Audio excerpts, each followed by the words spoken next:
Scientific Spirituality, Debunking Buddha's Shunyata 3. Debunking Analytical Method of Integration.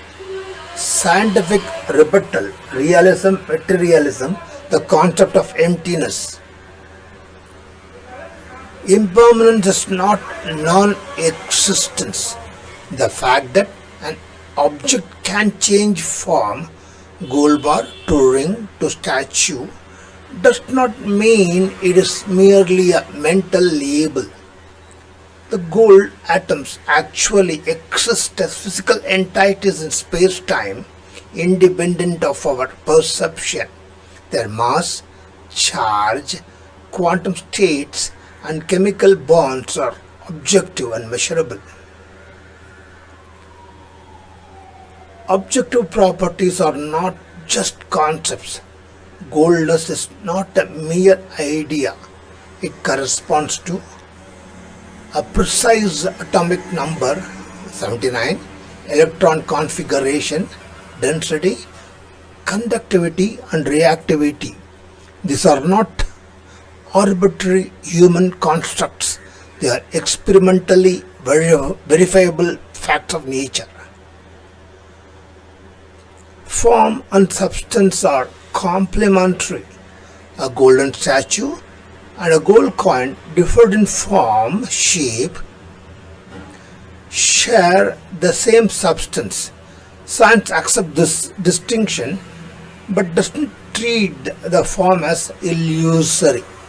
Both form and matter are real and interact causally with the world.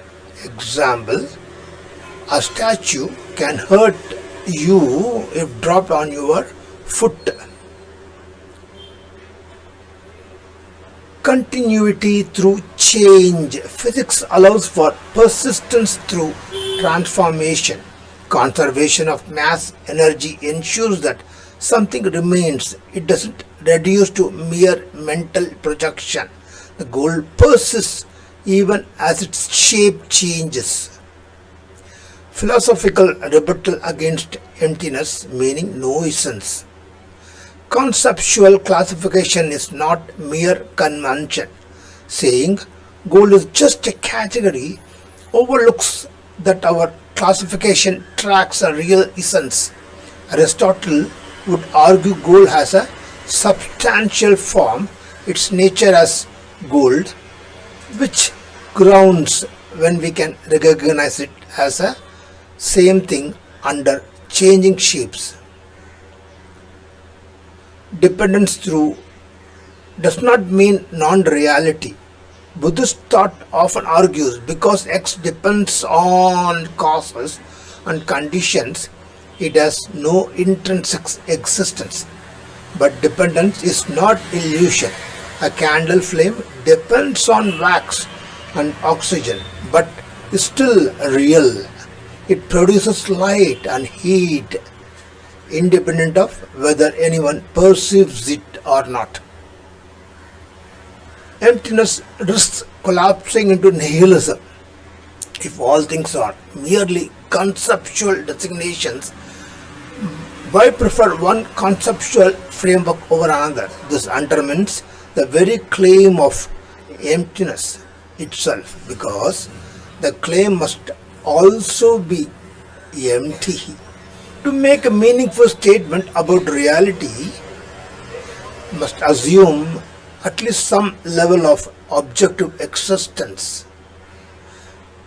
Identity through change. Something can have accidental properties, shape, weight, position, that change while retaining its essential property, being gold. The persistence of essence through accidental change is what gives objects identity over time. Denying this leads to a radical skepticism where even you are not real, which is self-defeating, because who is making that claim? Do you think argument put forward against emptiness is powerful? Don't fail to watch our next video. like, subscribe.